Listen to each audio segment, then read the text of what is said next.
Hello. So happy new moon. We are currently in the energy of the new moon in Leo. Leo is the ruler of the fifth house in astrology, and the fifth house is about romance, it's about fun, it's about children, it's about creativity. Okay, so you might find that you have new beginnings in these areas of your life. Maybe a new romantic partner is coming into your life. Maybe there's a birth of a new child. Maybe you have a connection with the child.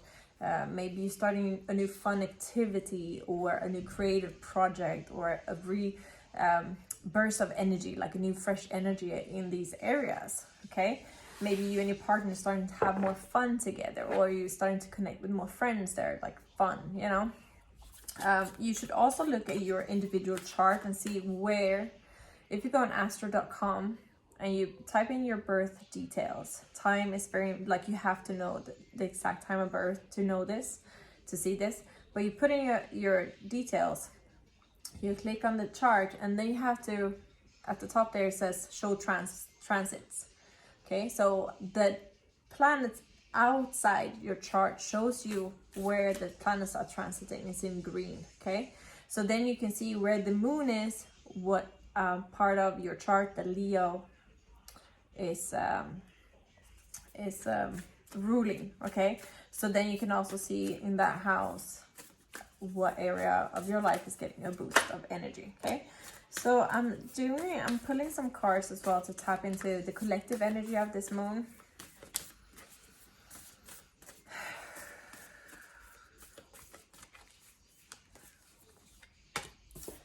Yeah.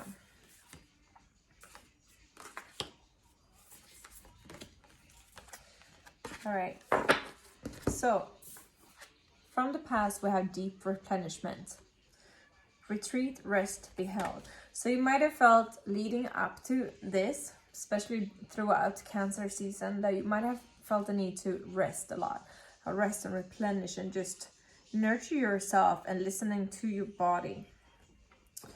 Then as an overall energy, we have leap. You go first. The universe will catch you.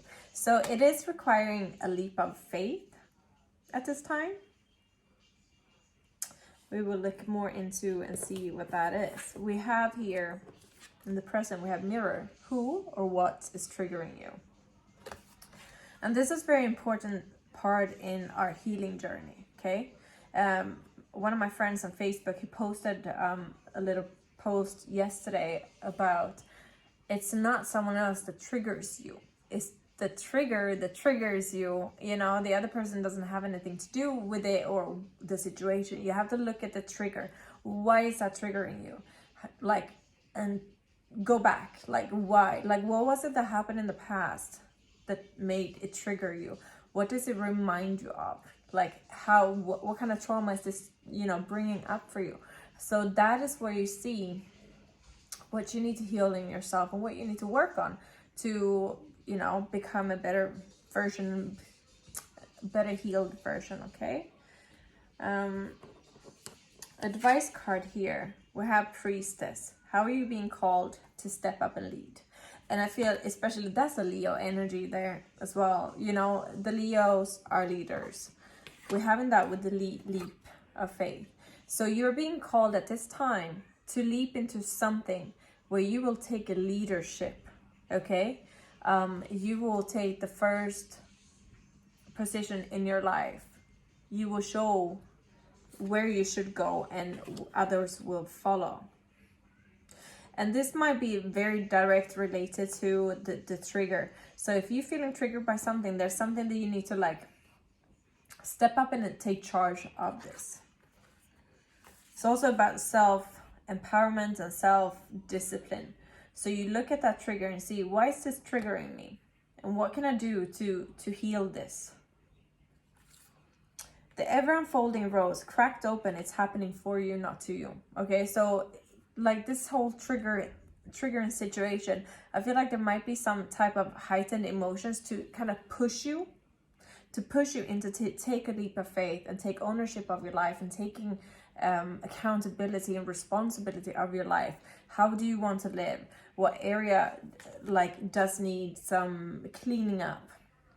Where have you let your life just kind of ramble according to other people's will, or like by life? Do you need to change a job? Do you need to change the directory of your career? Do you need to like start studying something? Do you need to look for a new home because there's triggering situation around you? Maybe there's like bad neighbors or something that kind of like pushing you to take this leap of faith of looking for a new home. Is there a situation at work that kind of like pushing you out, like you can't stand this anymore? It's triggering, and you need to honor yourself and to take responsibility for how you want to feel. And maybe that will be removing yourself from the situation. Is there like a relationship in your life that keeps on pushing your buttons, and you come to the terms that you don't want this no more? You don't want to have to put yourself in this like cycle of triggering. And how you heal it is by moving on. Okay. Awakening, energetic upgrades, a new way of being, intention. Yeah, I strongly feel like something in your life here will push you. It will push you. I'm getting major chills on that too, which is a confirmation. Something in your life will trigger you during this point. Okay, from now, like this week, like let's say from the 25th, 26th of July until like a few days after the full moon. So let's see, this whole week, Monday through Sunday, there's something here, a situation that triggers you, forcing you to make changes.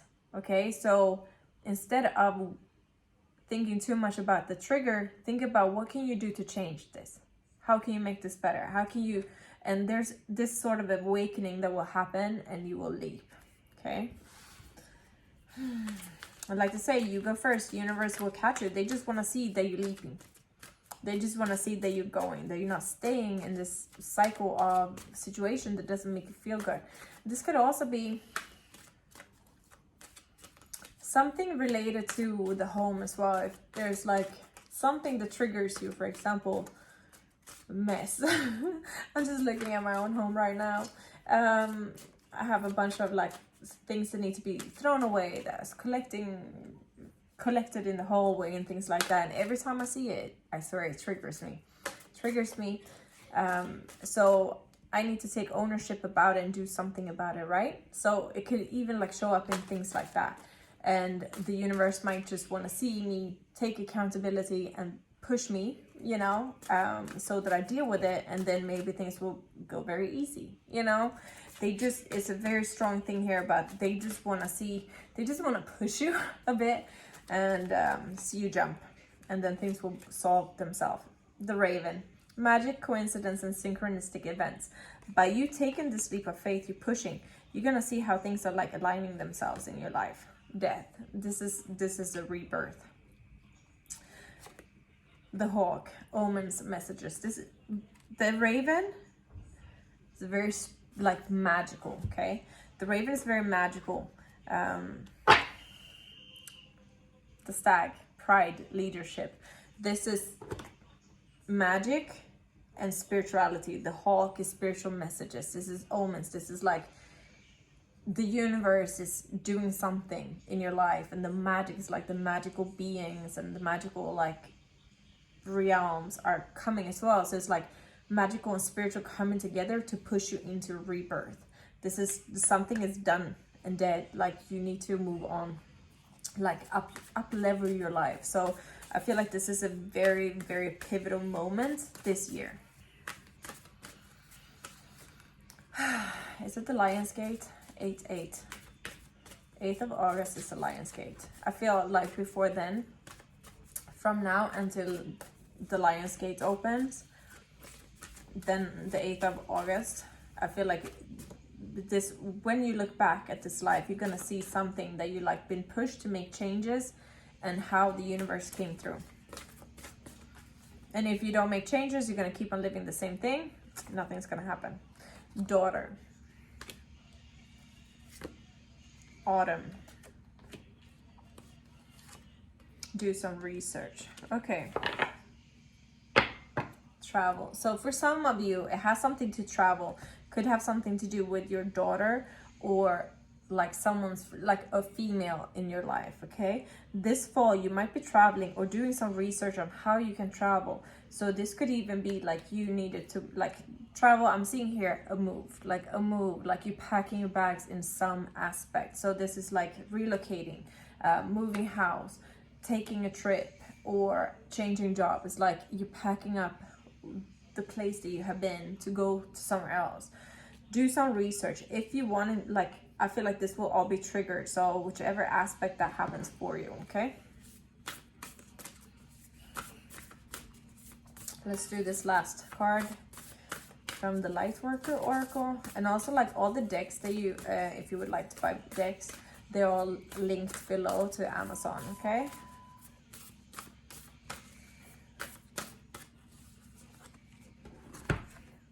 Dark Angel.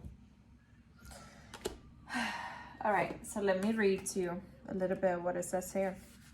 The Dark Angel comes to you with a radical truth. Divine love is always there for you without exception. Love will never forget you. It will never stop caring for you. Even when it seems most unlikely, in fact, especially then, the divine is reaching for you and nurturing you. Even our wounds are ways that we can discover love and divine grace through the healing process. The divine is always helping you remember who you are and find your true joy. When the Dark Angel appears, you're being given a gift of light, even if it may seem to be hidden blessing. So this again is like something bad is happening, or like something less for it. It's like an energy that is like difficult. It can vary like in different ways, you know.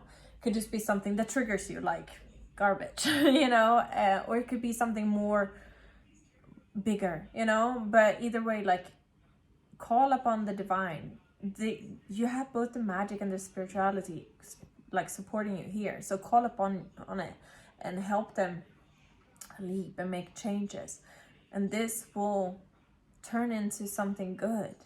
And like I said, you will look back at this period of your life and see how it changed you and changed the trajectory of your life. Okay, a dark mystery is one that helps us learn that even if things don't seem to be working out according to the timing or the methods that we believe necessary, the light and love of spirit are unfailing. If a door is closed in your face, it is the wrong door for you. Divine love will ensure that the right door opens at the right time. When you encounter darkness, how you respond can make either the dark or the light victorious. You can choose doubt and fear, or you can force the darkness to serve the light by choosing trust and faith. Take a leap of faith, right? You are spiritually advanced enough to trust unconditionally. That is the trust that burns bright not only when things appear good, but even when your mind thinks things seem to be heading in the wrong direction. Does unconditional trust mean that you give up if things get tough, assuming it is not meant to be? Of course not. Relying on unconditional trust and understanding the dark mystery, you're willing to go through periods of not knowing. You're willing to continue on your path, even if you are not seeing immediate results, because in your heart you know it's right. This type of trust is powerful enough to release any separation between you and the universe. You know that even when the universe guides you into challenging territory, you shall benefit, grow in divine power, and become the amazing being you are destined to be. Praying to the beautiful dark angel and writing, drawing, dancing your feelings, or dialoguing with your dream images, you can work through the pain of a challenging time and grow in wisdom. What matters is that you honestly express the depth of your suffering. Then, when you are ready, acknowledge that the experience has helped you grow. As we realize how we have grown through the experience, turning what was once a source of pain into spiritual light, we masterfully transform our deepest pain into our greatest growth and spiritual accomplishment. We become true spiritual alchemists, releasing light from darkness. As you learn to put more faith in love than in fear, your trust becomes increasingly unconditional, and you find the light even through the dark. In this way, you become initiated into the mysteries of the dark angel. Then you can show others that it is possible. You can help heal others from the victim consciousness and show them that inner peace is possible, even when they are facing the unpredictable twists and turns of life. If you have been going through a difficult time, or struggling to heal an issue, the dark angel promises that even through the depth of despair, you shall find the light. In your own time, you will rise again into trust, restored faith and hope. All will be well. And let's say the invocation, okay? I call upon the wisdom of unconditional love, that I may be empowered to see the true light within everything and everyone, including that which holds the outward appearance of darkness. I honor the truth that darkness serves a purpose, and I treat it always as an opportunity to strengthen the light. I call upon the light of divine love to ignite the light of my own heart, strengthening it each day. Through divine grace, I am always held in the light. May divine grace shine through me and into the hearts and minds of all beings upon earth. So be it. That's beautiful. And it really shows that, like, whatever is going on in your life at this time, this week, it is something, even if it appears dark, it is to push you into the light even more, and just like strengthening the light within you, and take accountability and empowerment of your life. Take leadership.